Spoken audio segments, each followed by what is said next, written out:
You're listening to Missing Persons, brought to you by AbJack Entertainment. Be sure to check out some of the other great true crime podcasts from this network, including The Murder in My Family, DNA ID, Beyond Bizarre True Crime, Zodiac Speaking, and Scene of the Crime. All of these podcasts are available for you to binge on right now, wherever you listen to podcasts. Subscribe where you're listening to this podcast so you don't miss an episode. The views and opinions expressed by guests on this podcast do not necessarily represent those of the podcast, its creators, or sponsors. If you would like to discuss a missing persons case on this podcast, please be sure to visit missingpersonspodcast.net. This episode may contain unsettling or disturbing subject matter. Listener discretion is advised.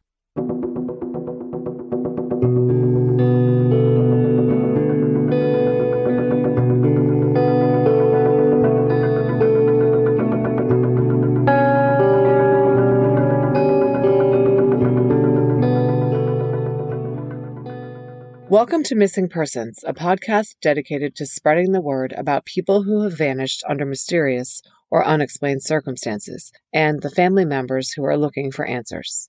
I'm Jess Betancourt. And I'm Mike Morford. Together we created this podcast to help give a voice to people who continue to search for their missing loved ones, in some cases even after decades have gone by. In each episode, you'll hear from Jess giving listeners the backstory and the basic facts of the disappearance. Then Mike will speak with someone who's intimately connected to the missing person, and his guest will share their story with us. Please stay tuned at the conclusion of this episode to hear about our Patreon program and our commitment to help find people who have gone missing. We'll also share with you where you can find more information and how you can join our team and help our efforts. You'll get recommendations for other podcasts we think you'll enjoy, and more. So sit back and enjoy this episode, and who knows, maybe you can help us find someone who's missing. Episode 53, Charles Hollingsworth. Charles Rosencrantz was born on November 19, 1931 in Los Angeles, California. During Charles's childhood, his family lived in Santa Monica.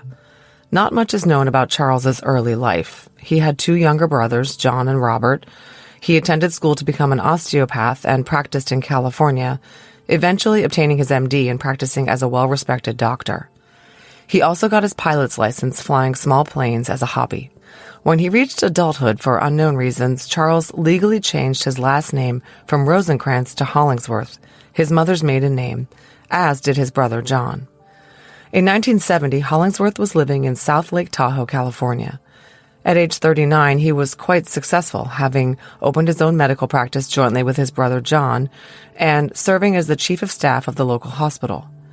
He owned a house on a lake and was a partner in ownership of a small plane he would use to fly his family around to vacation destinations. Hollingsworth had also made several investments in local real estate parcels. He had a daughter, Catherine, who is our guest today, and another daughter as well. Kathy, as she is known, was 12 years old when her father went missing.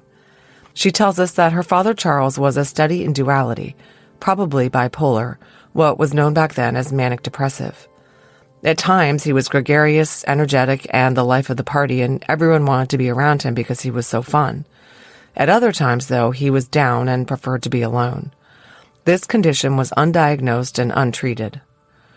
Charles was also a marathon runner and avid sportsman who loved water skiing and all sorts of other outdoor activities. 1970 was not an easy year for Charles, who was 39 years old at that time. In April, he'd gotten divorced from his wife, Kathy's mom, Ora Mae Whitehurst. Charles was a known philanderer who had many relationships outside his and Ora's marriage. But Ora stayed with him until, in 1969, she met someone else and fell in love. Ora left Charles for this man, Ron, a pharmacist who had a business down the street from Charles's medical office. Reportedly, Charles was despondent over this split from Ora, whom he loved despite his extramarital flings. He went from having a picture-perfect, affluent family to living alone in a rental cabin. He had also been sued in 1969 for a December 1968 car crash that he was alleged to have caused by reckless driving. The $150,000 lawsuit by Betty Jean Fuller contributed to what Charles's brother John later said were financial problems Charles was having when he disappeared. According to Kathy, Charles was a bit of a spender and could easily have gotten into debt he could not pay off. And reportedly, on the day he disappeared, Charles and his ex-wife Ora had an argument about money. Charles was last seen at the medical office he shared with his brother John at 1950 Lake Tahoe Boulevard, which is Highway 50, in South Lake Tahoe, on October 26, 1970. This was after the heated conversation with Ora. John told investigators that Charles said he was leaving and no one would see him again. He was gone for a few days before his brother reported him missing on October 29th. In the meantime, in what was not recognized at the time as a crucial development, Charles's car was found. On October 28th, a game warden in Alpine County spotted a car parked on the side of Leviathan Road. This was just a quarter mile from the Nevada border, near some hot springs that were a tourist destination and a place local teens went, but Charles was not known to frequent.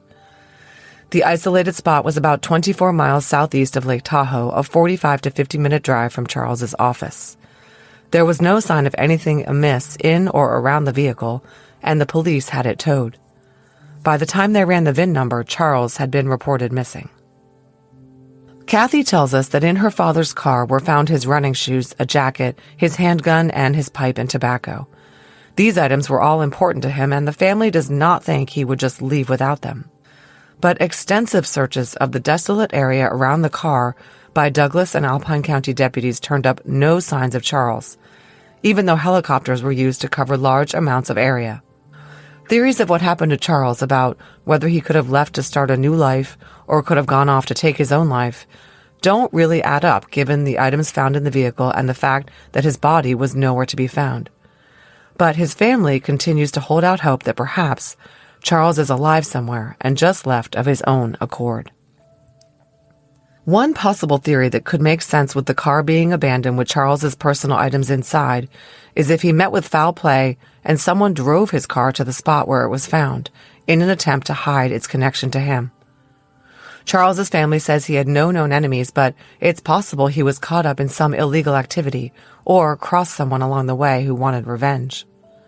But in 50 years, no one has come forward with any information about what happened to Charles Hollingsworth. Detectives hired by his life insurance company and PIs hired by the family have failed to turn up answers. Charles's brother became trustee of his estate in May of 1971, and Charles has long since been declared legally deceased. One thing to note is that some wonder whether there is any connection between Charles's disappearance and that of another resident of South Lake Tahoe, Donna Lass. Some of the parallels in their cases are eerie. Donna was a nurse for the Hotel Sierra Tahoe in South Lake Tahoe, but she, like Charles, had worked at hospitals in California, and there are some who speculate that the two could have known each other. Donna and Charles lived just 0.1 mile apart on Pioneer Trail in South Lake Tahoe. And Donna disappeared without a trace 6 weeks before Charles, on September 6, 1970. Kathy tells us it's theoretically possible that Charles and Donna were acquainted, and possibly even more than friends, just based on their mutual ages and Charles's known womanizing. Donna, like Charles, remains a missing person. Mike Morford sat down to talk to Kathy Hollingsworth, Charles's daughter, for missing persons. That conversation is coming up after a word from our sponsors.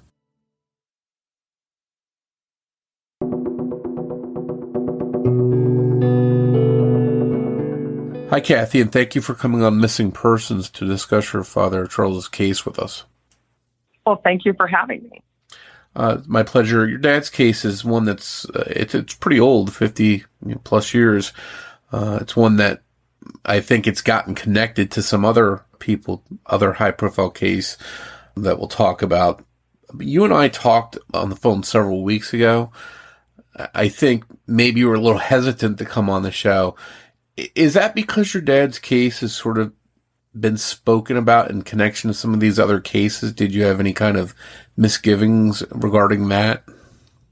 No, in fact, it was the fact that I had read some blogs that had information that was misinformation, people conjecturing on theories and things like that, that I knew weren't accurate just based on my knowledge. So that interested me. The thing that I hesitated on contacting you about was, first of all, I got a letter that, well, I didn't know who you were. And I've lost my husband, so I'm a single woman, older, wanted to just protect myself. So I called you and I Googled you and found you to be quite famous and well published, and then called. And the reason I hesitated was twofold. I think, one, there is some distant emotional,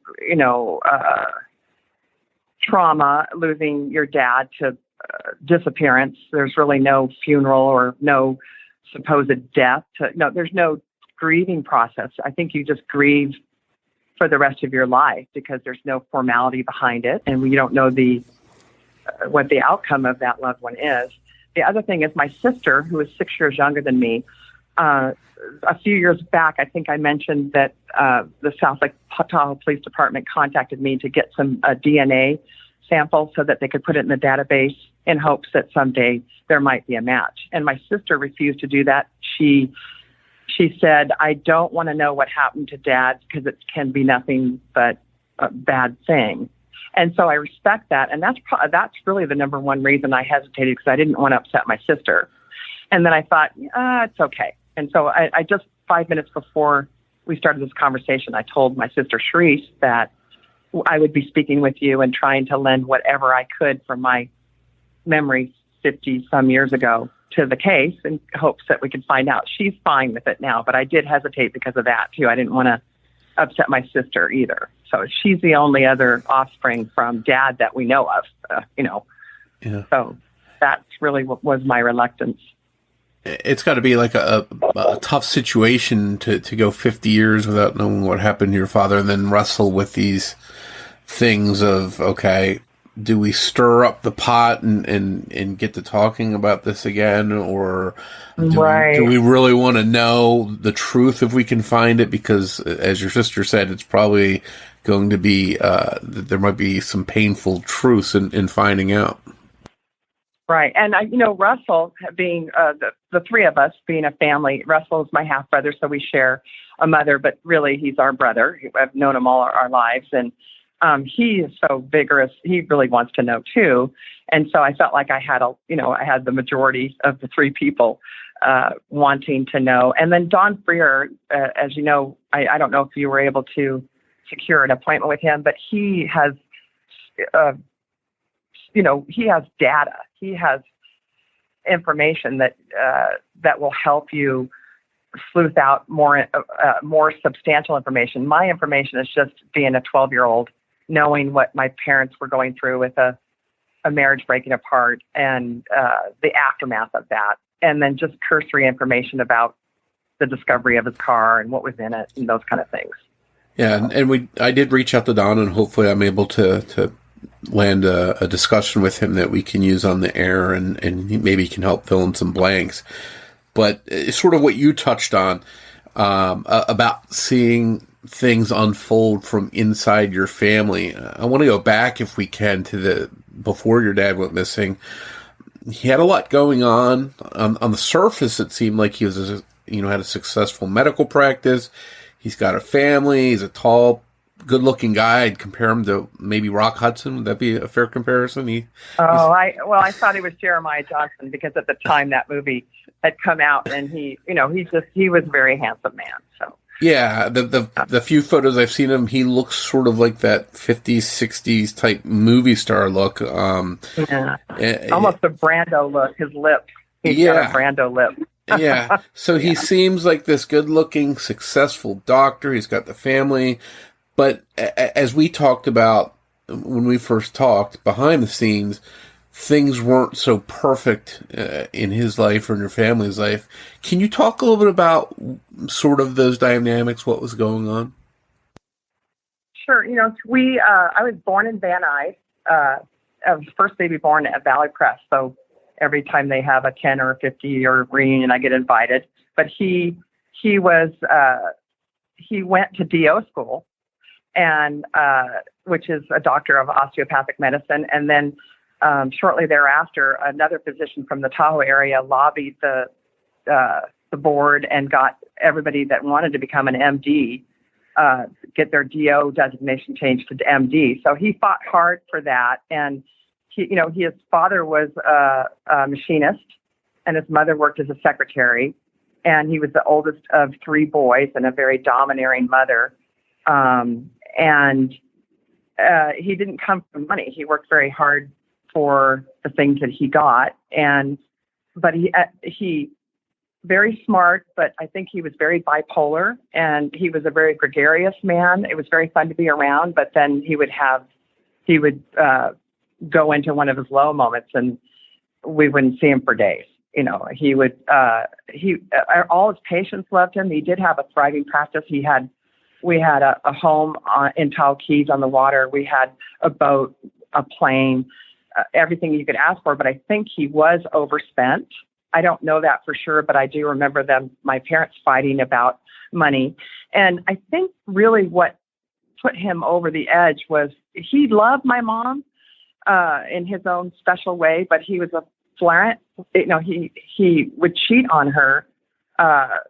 He had no sense of propriety when it came to marriage vows. And I remember after Dad left, years after, I asked Mom, why would you stay with a man that would just constantly cheat on you? And she said, Charlie was just so fun.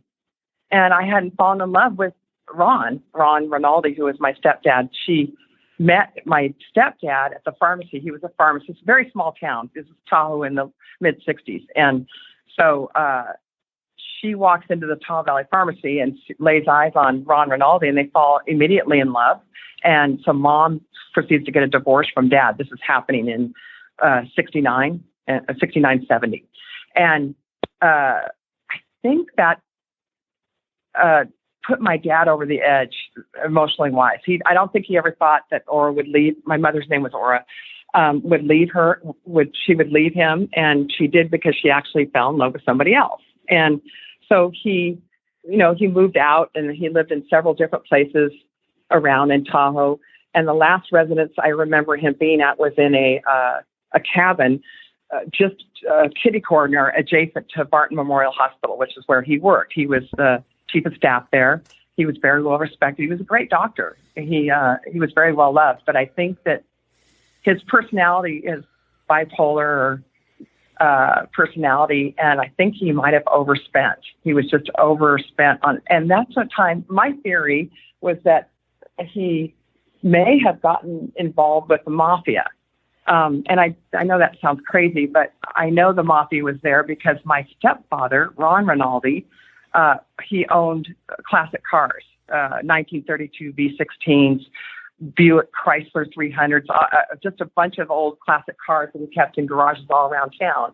And he sold one of his V16 Cadillacs to the mafia up at Cerro Tahoe in 1970. He came home with $25,000 and put it on the coffee table and said, "You want to know what $25,000 looks like?" And I said, "Well, yes, I do," and saw it on the table. So I know the mafia was active. They were running the casinos at the time. And so my theory, going back to Dad, Charles Hollingsworth, was that maybe he overspent and got caught up owing the mafia money. And I say that because 66 Corvair, and it was found in Alpine County, which is the smallest of all the 58 counties in California. And it was near a very popular Marthaville Hot Springs area. And the car was abandoned just on the side of the road. And there was a gun on the seat. There was his pipe and tobacco, which he loved, his running shoes, and a jacket. And there was, and so when the sheriff at Alpine County came to discover this car, they did a very cursory investigation. In fact, it wasn't an investigation. It was just merely filling in the blanks on a report, the VIN number, the license number, the registration, and the contents of the car. And that's as far as it went. Then they towed the car, and that was it. So there wasn't really any investigation about, did he kill himself and he was drugged off by a bear? And certainly if he did, they would have, the area is populated enough where they would have found remains.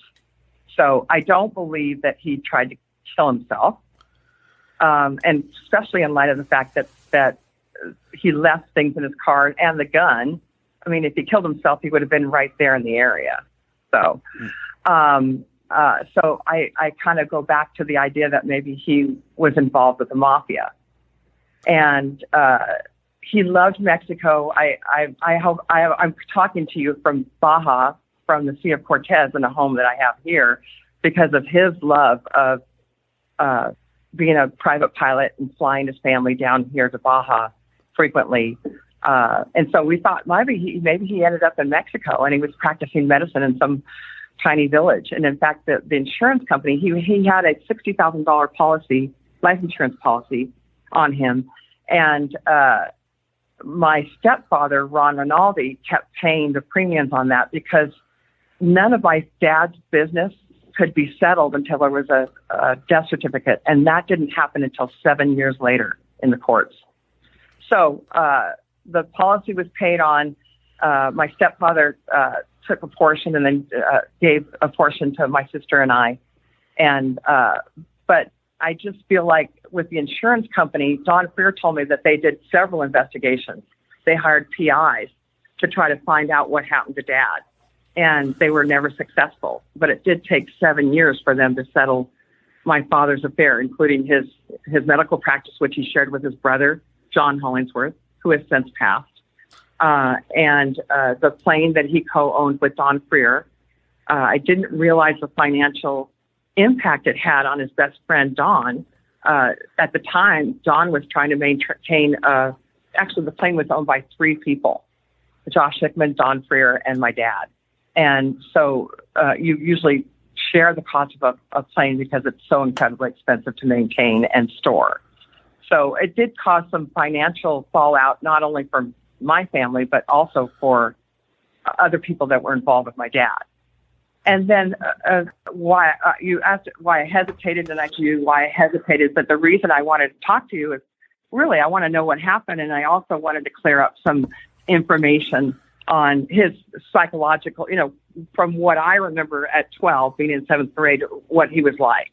Sure. And so the Donna Lass, there certainly could have been a relationship there. I mean, she was young, she was beautiful, and my dad was a philanderer.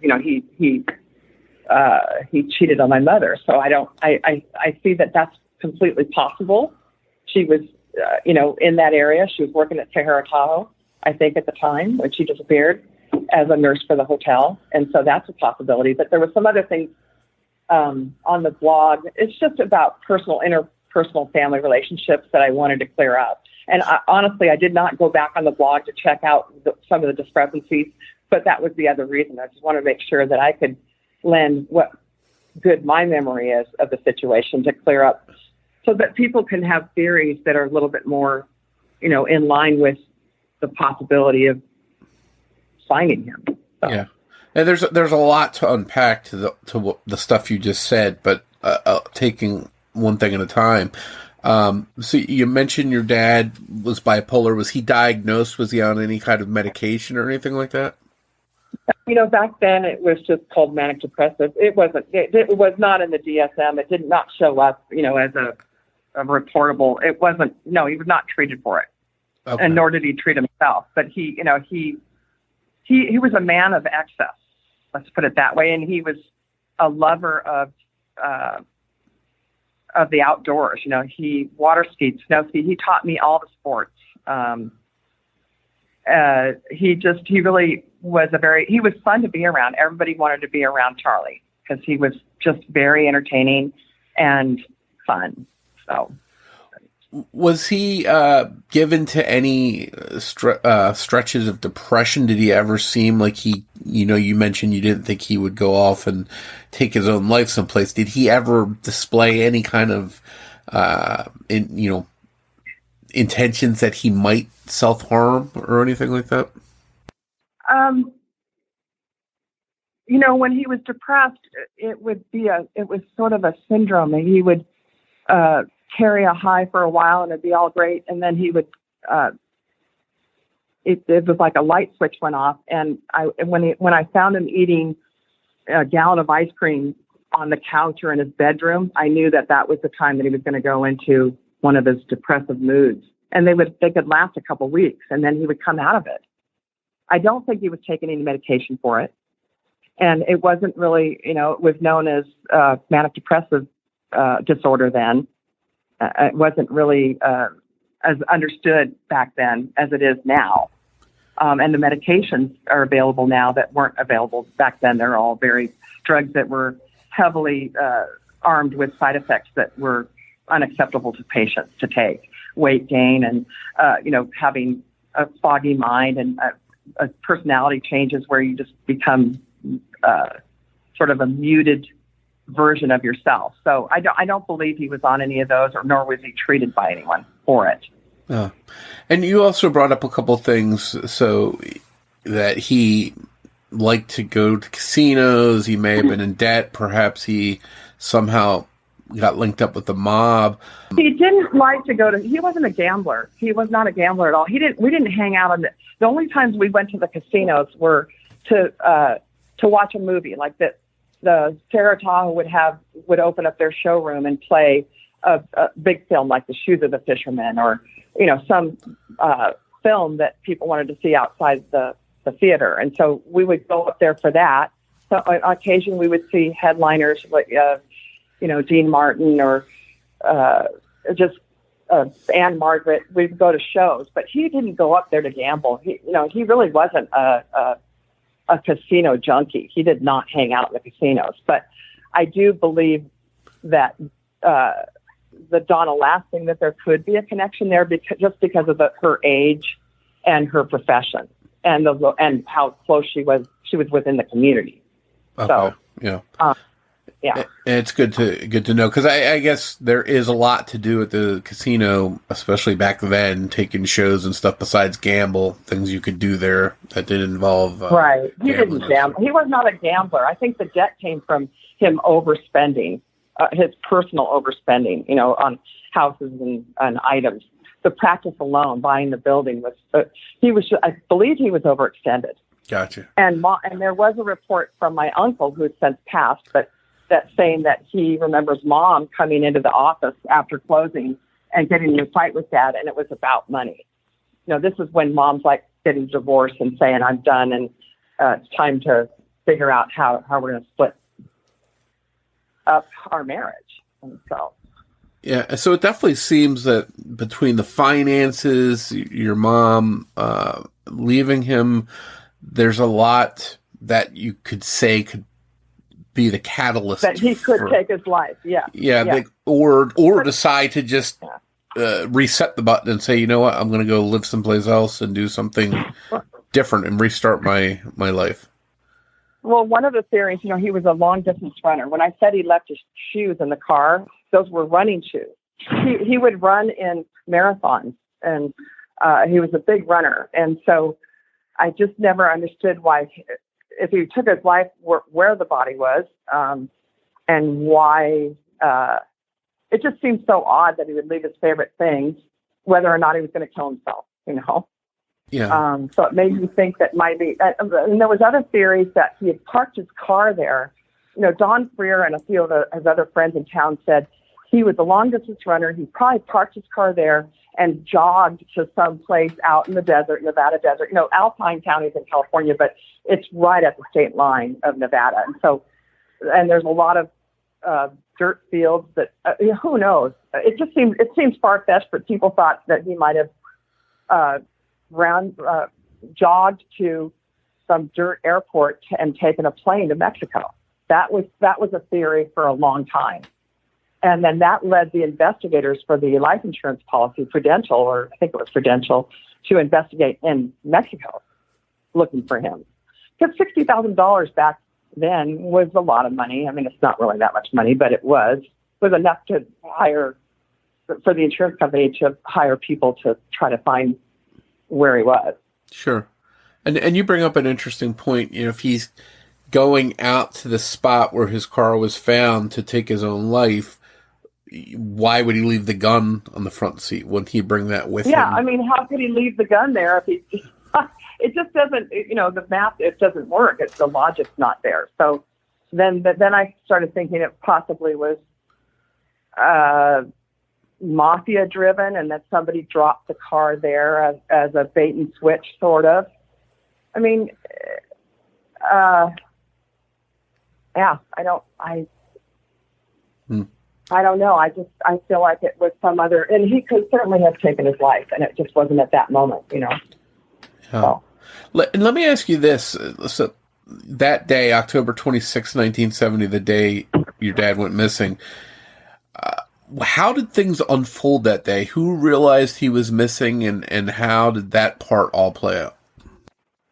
Well, I didn't know until at least a couple days later. And his brother went looking for him because he didn't show up to work, and found his, it was empty. He had no car, no dad in the rental that he was at close to the hospital. And then I think my uncle had called to report a missing person. And then the fallout, at least from my perspective, it was a really bad time for me, because I was going into 7th grade, and then my dad disappears, and it's the talk of the town. And I felt like people were looking at me, pointing and whispering, her dad disappeared. It was just a very awkward time to have. Well, it would be awkward at any time, but I didn't like the position I was put in with the public, the whispering and stuff. That was just very uncomfortable for me. And it was a lot of activity for a couple months, and then it just died down, and then it would start up again when the insurance company came in. Then they would start interviewing people. So it was like these waves of investigation that would die down and then start up again.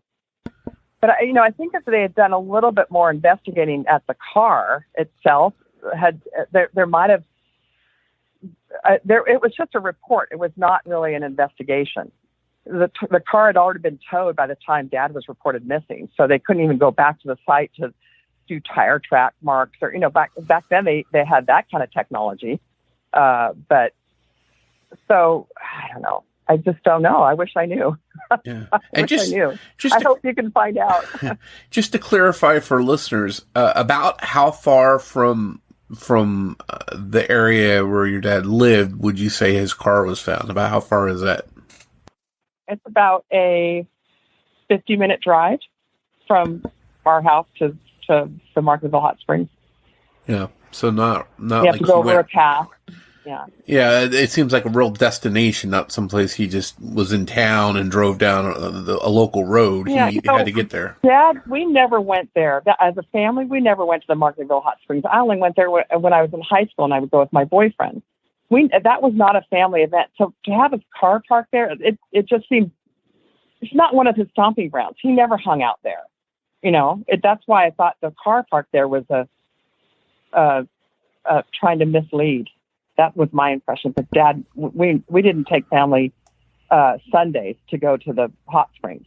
That only came, as a high schooler when I started going there. It was never a family event that we did together. So. And one of the things we touched on a little bit was the Donna Lass case, which I'm just going to fill in here quickly for listeners. That her case was around the same time. In fact, it was, what was it? I think weeks before. Her case sort of overshadowed your dad's. She had gone missing, I think it was 7 weeks prior to your dad, from after her hotel shift, where she was a nurse. And there are some parallels between the case. She went missing September 6th. Your dad went missing October 26th, 7 weeks apart. Now, one thing that I found that was interesting was that she lived at 3840 Pioneer Drive, or Pioneer Trail, excuse me. She had moved into that apartment the day before she went missing. And I found a record online. I don't know if this is accurate or not, but apparently your dad lived at 3893 Pioneer Trail. And if that's the case, it's 0.1 miles. That's about a 3-minute walk between them. So I always found that interesting. I don't remember him living ever on Pioneer Trail. Okay. Pioneer Trail is the access. It's like the backdoor access into Tahoe. you take Highway 50 or you take Pioneer Trail to get to the casinos from Sacramento. So you take 50 and then it splits just before you get into South Lake Tahoe. And a lot of the casino's workers lived on Pioneer Trail. But I don't remember Dad ever living on. When he moved out, he moved into some condos in Tahoe Keys, because that's where we lived. It was a walking distance from our house. And then he moved into a house rental in Tahoe Keys and lived there for a little bit. And then he, as I recall, he lived in the cabin near the hospital. So I don't have that information. That's new to me. I don't remember him ever living on Pioneer Trail. And that could, and again, when you're talking about 50-year-old cases, that might be something sketchy or inaccurate that somebody put out there. But it is out there, that mention of that specific address. I don't know how at this point you can. Well, that's significant. I mean, if he truly lived there, then that seems that's a pretty powerful evidence. It's circumstantial evidence. It sounds like something to pursue. So I can see why there was a connection made. Yeah, that's true. And it was also because before Donna lived there, she lived on Highway 50 with friends of hers, and of course her dad's practice was on Highway 50. So again, there's probably only so many roads in this town. So I mean, having roads in common might not necessarily, be a smoking gun of any sort. Right. It could be just coincidence. There's nothing solid that links the two, but I guess it's worth discussing. They're both in the medical field. They both spent time in casinos. So, there's things like that. I even saw one, people starting, just sort of looking at any kind of angle or coming up with any kind of theory that they could. Even I saw one that was pretty cruel. It said maybe Hollingsworth killed Donna Lass and then he took his own life. And then he took his own life because he couldn't live with the guilt of it. I would make that assumption too if I was the blogger. I would. Yeah. I mean, and that's possible. I guess that's possible. So. Yeah, and again, I don't see any evidence that connects the two. It's at this point, it's just stuff on paper that sort of seems to parallel, but nonetheless, it is interesting. There's definitely a lot of. My mother was never physically abused by my dad. Just to make that clear, there was never. Dad was not. He didn't put hands on any of us. If he got angry, he would break dishes over the saddle of the sink. Sure. He got very violent when he was mad, but it was never. It was toward inanimate objects. So. Okay. And that doesn't mean that he's not capable of doing something like that, but. Just, it wasn't like my mom. It sounds like my mom was abused because he cheated on her. Well, that is an abuse, but that was her choice. My mother stayed with my dad because he was fun. Yeah. And that's my mother. She's an artist. She just beat to a different drummer. I just there's no way I would have been able to tolerate that kind of behavior in my husband, but my mother did until she actually found somebody that she fell in love with. And then that was the end of it. So, it wasn't like he wasn't violent toward people. In fact, he was a doctor. He was very careful with animals and people. And he didn't believe in God. He told me he was an atheist because how could God allow for the suffering of the world? If there was a God, how could that be possible? So I do remember him saying that to me once or twice in my lifetime. He just saw a lot of pain in the world, and being a doctor, he saw even more of it. And so, yeah.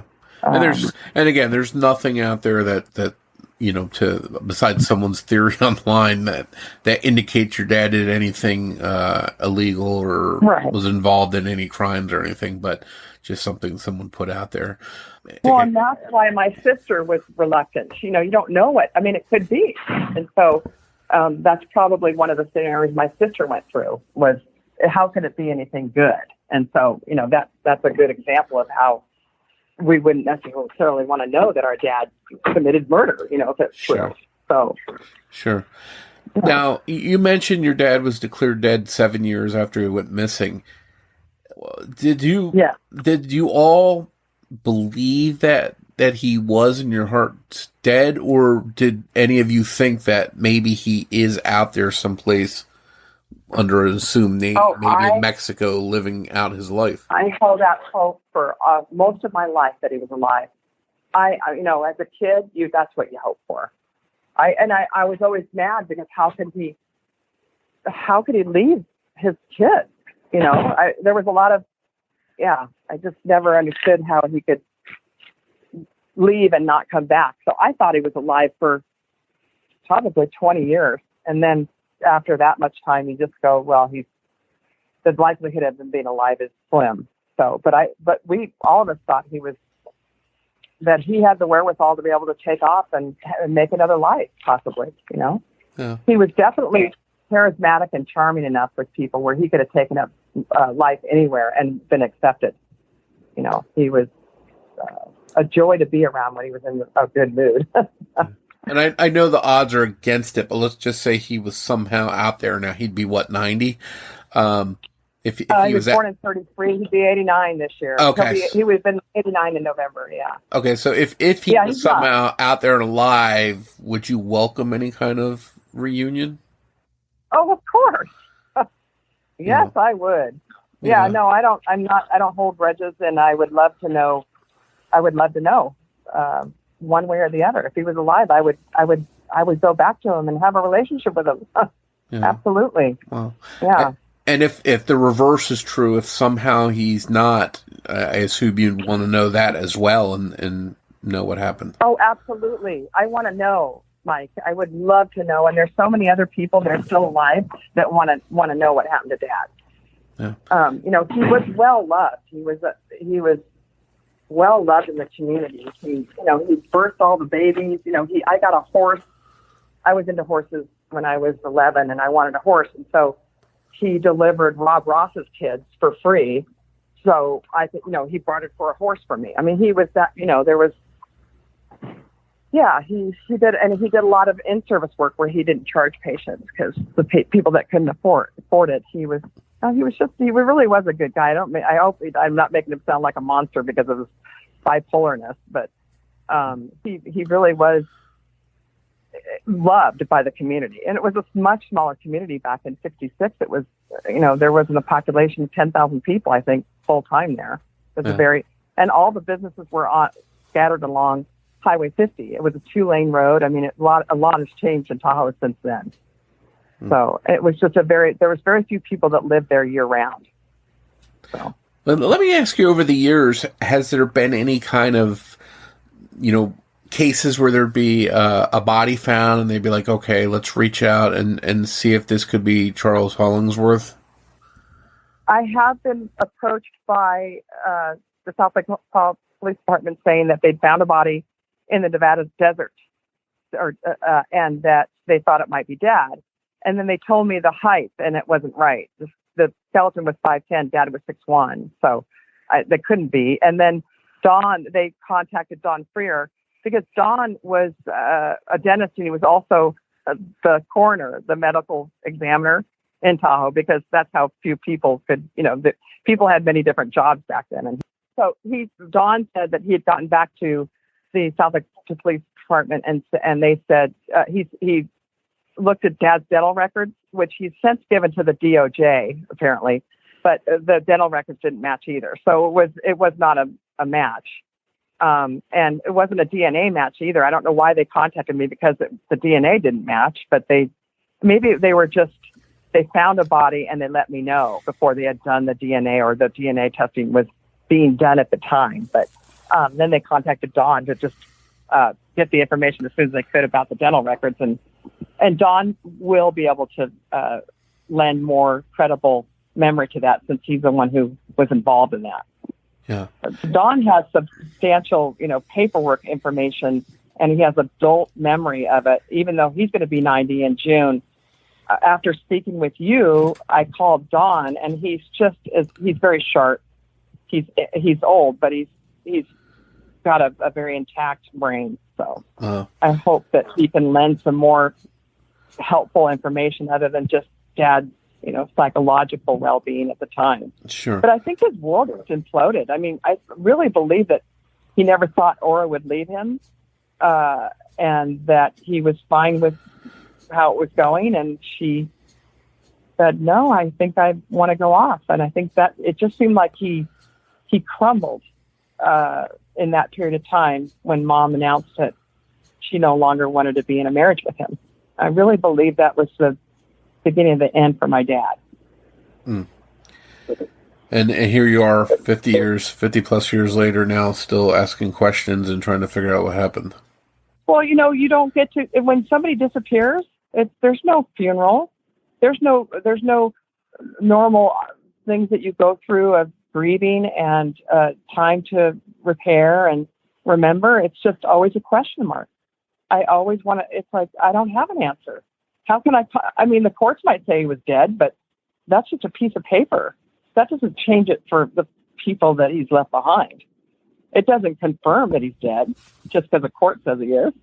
So yeah, and I've spoken to a lot of people that have either had a missing relative or someone that unfortunately had a murdered relative, and a lot of the people that had murdered relatives say, as bad as it was they were murdered, we have some kind of ending, some kind of outcome, and they tell me they couldn't imagine being the family member of a missing person because there's never any kind of ending. It never stops. It's perpetual grief.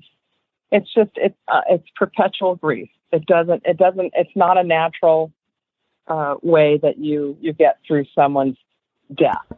It's just, and so, it's like you grieve and there's no end to it because there's no end to the story. So, and that's really why I was like, oh, if you have an interest in them, then I realized how, that you've solved cases and that you are the person to talk to. So thank you for taking the time out of your day to actually listen to this older case. I mean, the odds of finding out what happened to Dad are slim, but who knows? Yeah. And just because the case is an older, tougher case doesn't mean there shouldn't be a light shine on it. So your family has obviously been searching for answers for 50 plus years now. So, we're happy to help tell his story. Again, I want to thank you for coming on and discussing your dad's case and helping to clear up a few of the details. Again, there wasn't a lot on his case published, but you coming on to clarify some of it is a big help. So thank you. Well, thank you, Mike. I appreciate it. We hope you enjoyed this episode of Missing Persons. If you can provide any information to help solve the case we discussed in this episode, please contact the appropriate authorities. If you enjoy this podcast, please take a moment to tell your friends about missing persons and invite them to listen to the show. Word of mouth will help us grow and bring these cases to a larger audience. You can also help us by taking a moment to rate and review Missing Persons on the platform you're listening to us now on. We'd like to tell you a little bit about our Patreon program. If you visit patreon.com/missingpodcast, you can sign up to help this podcast through ongoing monthly support. As a thank you, we'll give you an on-air shout-out, a thank you card and sticker, plus you'll get early access to ad-free episodes of the show and any bonus content. Your Patreon support also goes towards helping the missing, because every dollar that we earn through Patreon will be split with charlieproject.org, the wonderful website that's been sharing information about so many missing persons cases for years. We hope you'll consider supporting the show. Just a reminder that new episodes of Missing Persons air every other Saturday. If you want to find us on social media, you can search Facebook for Missing Persons Podcast. And we're also on Twitter with the handle @missing_pod. And of course, you can find us on our website, missingpersonspodcast.net.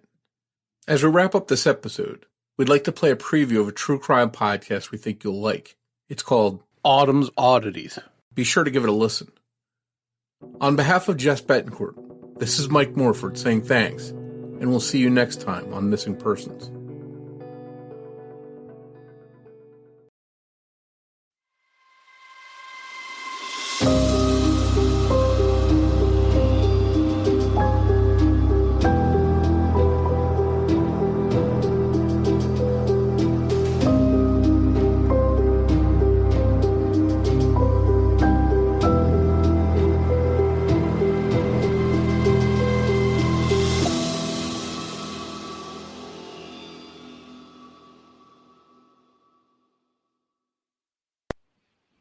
Autumn's Oddities is a strange and unusual podcast made by The Strange and Unusual, me, Autumn Gruby.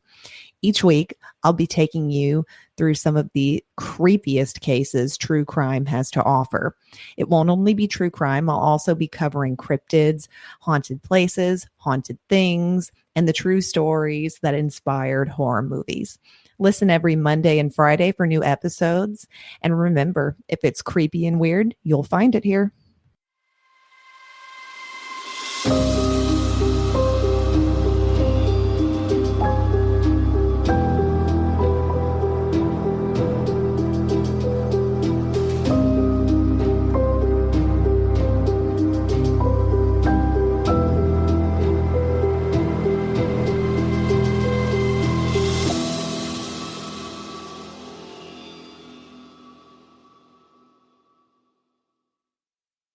Missing Persons is produced under the name AbJack Entertainment by Mike Morford and Jessica Betancourt. It's hosted and edited by Mike Morford, with research and writing by Jessica Betancourt. Be sure to listen every other Saturday for an all-new episode of Missing Persons.